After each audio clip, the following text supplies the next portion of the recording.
Je donne la parole à Vincent Aurif. Eh bien, merci monsieur l'organisateur. Je remercie d'ailleurs les deux organisateurs de m'avoir invité. Alors, il y a quelque temps, j'ai présidé une séance et j'ai traumatisé des gens sur le temps, donc je vais essayer de m'instaurer cette même discipline. Alors, oui, le titre de mon intervention interpelle puisque je parle principalement de la justice prédictive qui passionne les juristes. Donc, tout a été dit ou presque. Donc, je suis parti vers la science-fiction. Faites votre choix.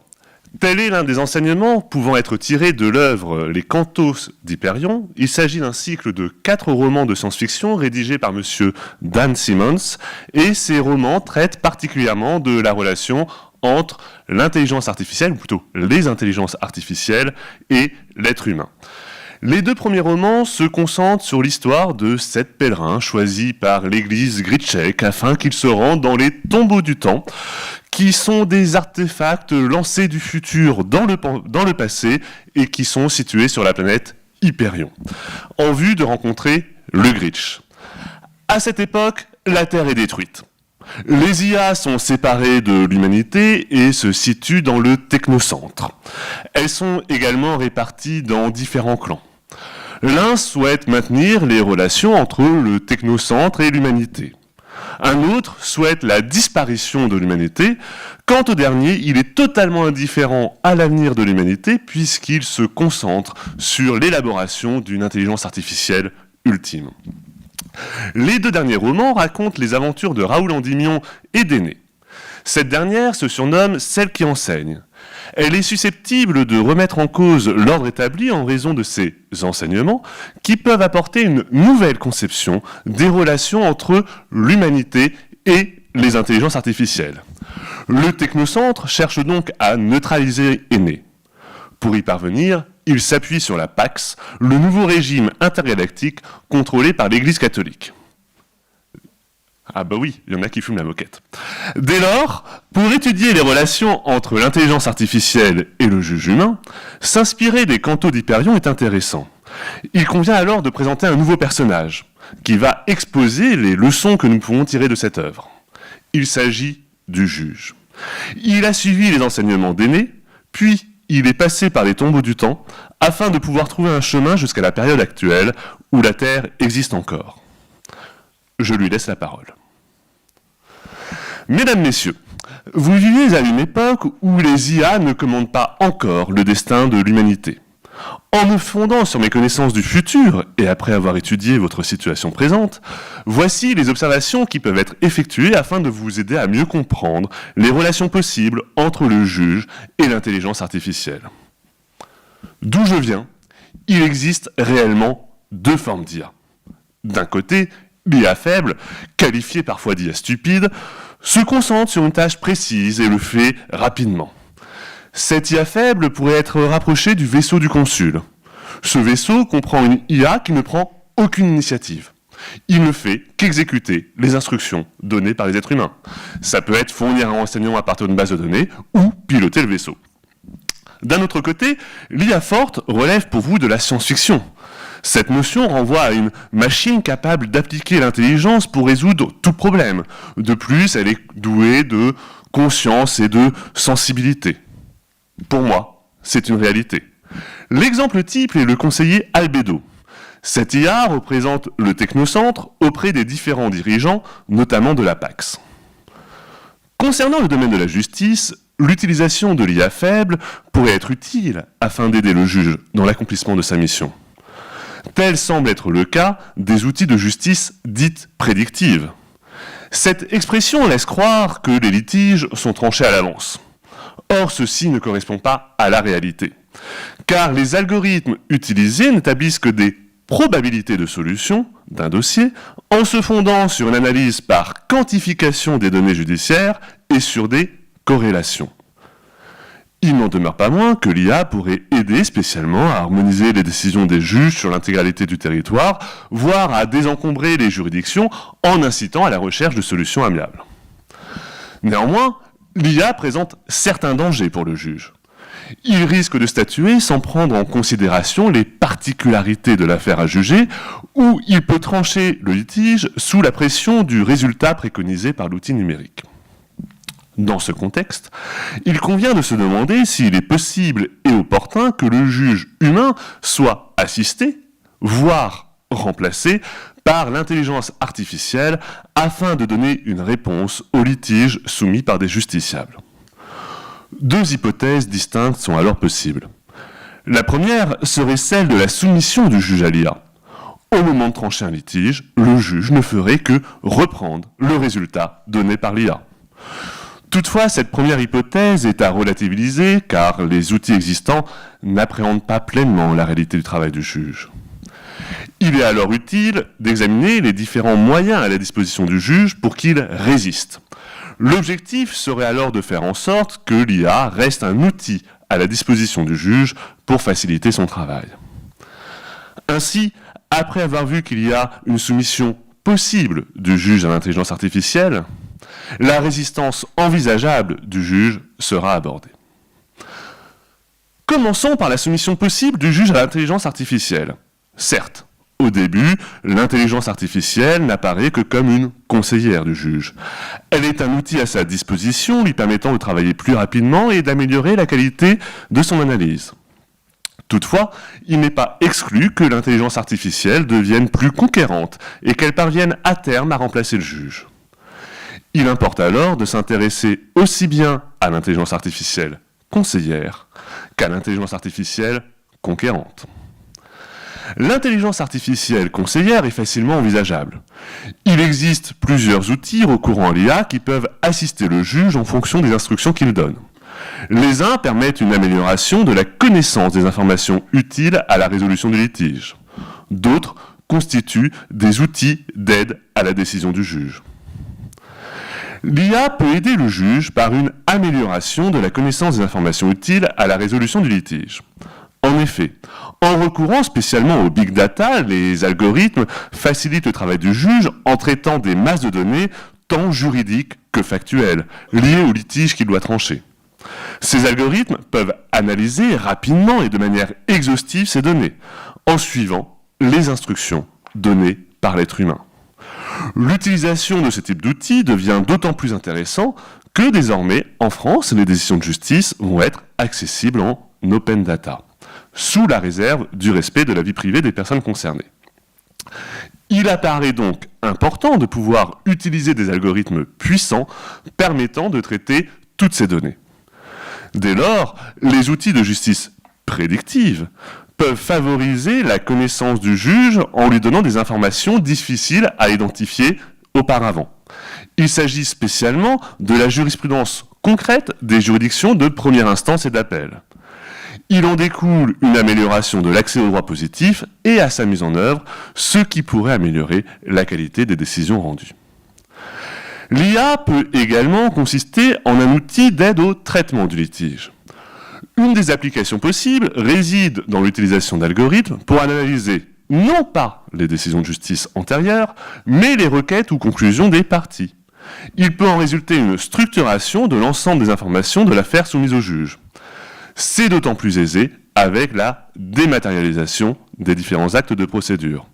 Cette analyse est alors susceptible d'améliorer le traitement du litige parce que le juge travaille avec l'algorithme et identifie des éléments pertinents en vue de la solution à venir. Et là, ce n'est pas de la science-fiction. Les juridictions administratives françaises disposent d'un tel outil avec le logiciel Skipper qui comprend une application qui s'appelle Juradinfo. Par exemple, cet instrument analyse les données du dossier pour aider le juge dans l'instruction de l'affaire et il permet notamment d'identifier certaines questions comme celles portant sur la compétence du juge administratif, voire sur les questions de régularité de la requête. Ainsi, l'intelligence artificielle conseillère peut s'avérer intéressante pour assister le juge. Pour autant, il faut se méfier car l'intelligence artificielle pourrait devenir conquérante. L'intelligence artificielle conquérante se conçoit à la lecture des cantos d'Hyperion. Initialement, le conseiller albédo est perçu comme une IA qui donne simplement des conseils pour aider les dirigeants de l'humanité. Au au fil de l'histoire, la réalité apparaît plus trouble. L'étude de ce personnage montre que les IA peuvent adopter une démarche plus conquérante, visant des objectifs pouvant aller de l'asservissement à la suppression de l'humanité. Et ces objectifs sont déterminés en fonction du seul intérêt des IA. Pareillement, l'étude du recours à l'IA par le juge soulève des incertitudes concernant la place de l'être humain. Ceci pourrait aboutir au maximum à un remplacement du juge par l'intelligence artificielle, et au minimum à la reprise par le juge d'une analyse erronée effectuée par l'intelligence artificielle. Premièrement, il existe un risque éventuel de remplacement du juge par l'intelligence artificielle. Au préalable, il convient de présenter le fonctionnement actuel des outils de justice prédictive. C'est un logiciel qui utilise un algorithme et qui est interrogé à partir de mots-clés. Puis l'algorithme analyse une masse de décisions de justice passées pour en extraire celles qui sont pertinentes. Il élabore alors des statistiques afin de calculer la probabilité de gain d'une partie dans un procès et éventuellement le montant des indemnités si elles sont demandées au juge. Dès lors, le logiciel propose simplement des solutions moyennes ou probables. En conséquence, au moment de trancher le litige, le juge pourrait être remplacé directement ou indirectement par l'IA. En France, le remplacement direct du juge par l'IA apparaît peu réaliste. Il est effectivement interdit en principe qu'une décision produisant des effets juridiques pour une personne soit entièrement automatisée. En revanche, le remplacement du juge par l'IA ne pourrait être qu'indirect. C'est d'ailleurs la voie privilégiée par les IA dans les cantos d'Hyperion. Ceci se vérifie particulièrement dans les 2 derniers romans.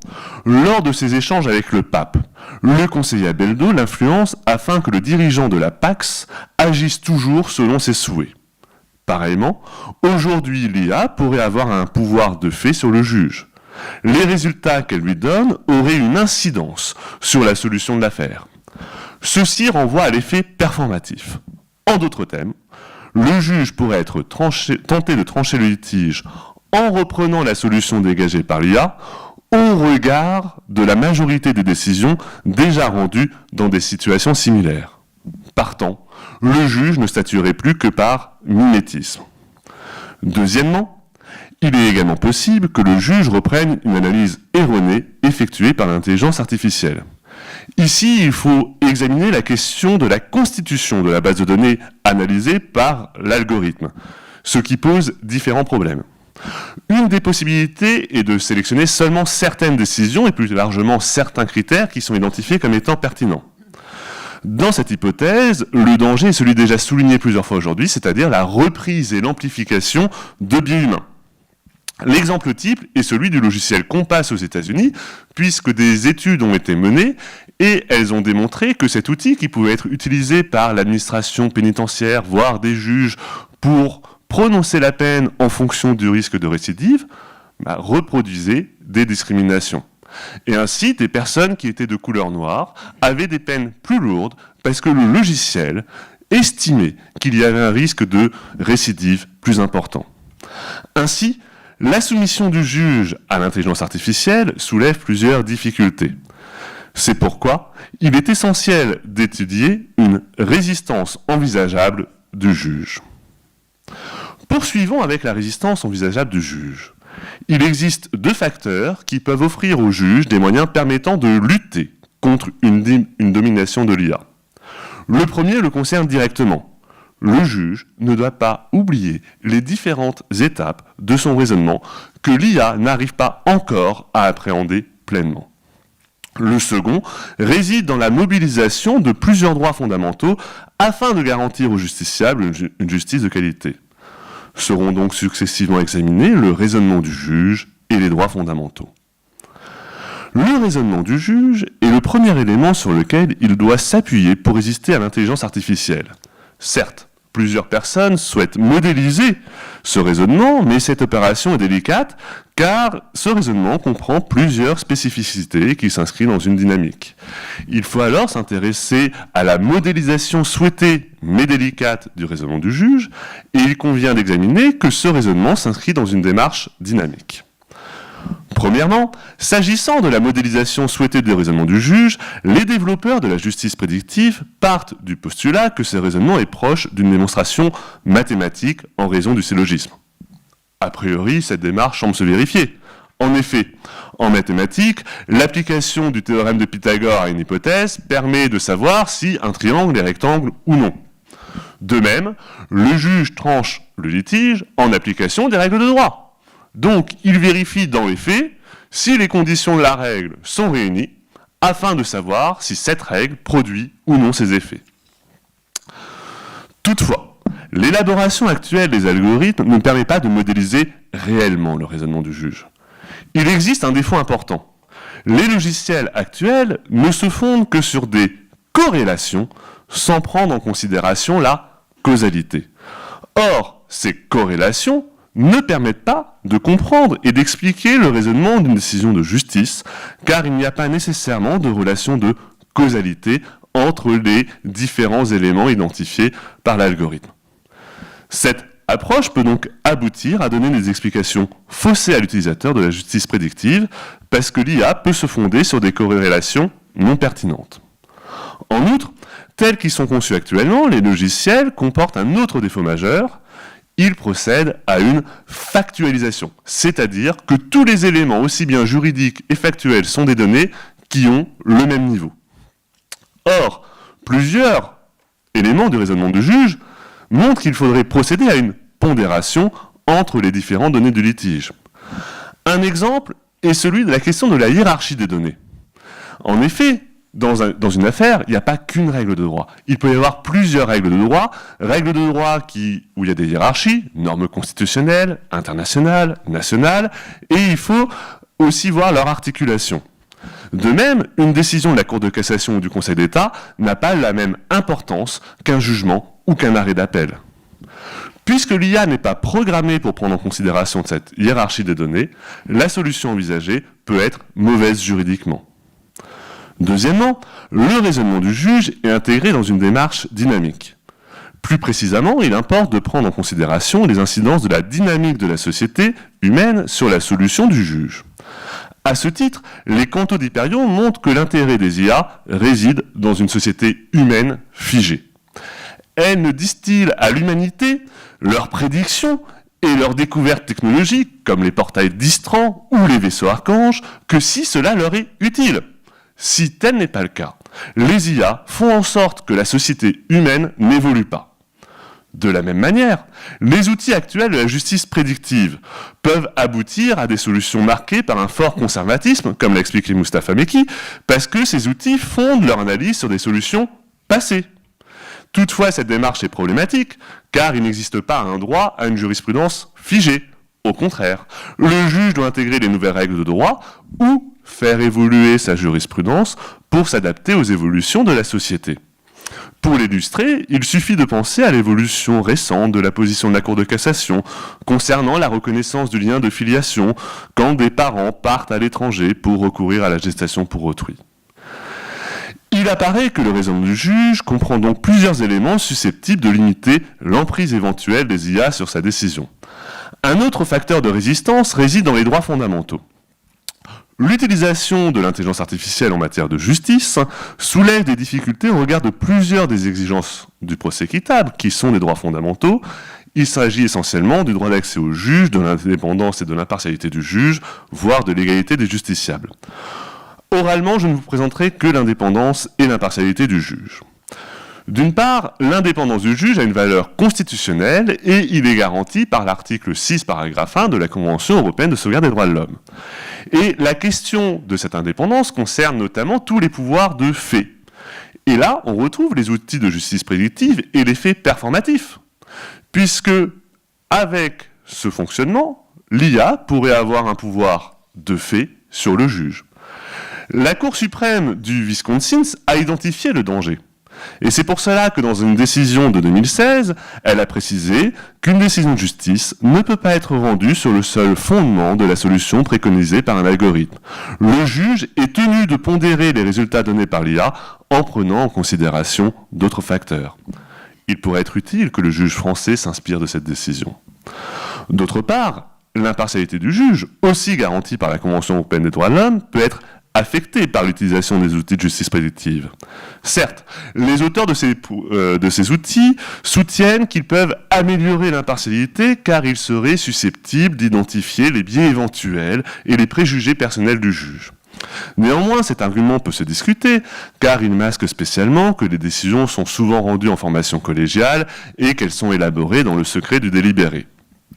Par ailleurs, l'utilisation des algorithmes par le juge peut faire naître un doute sur sa partialité.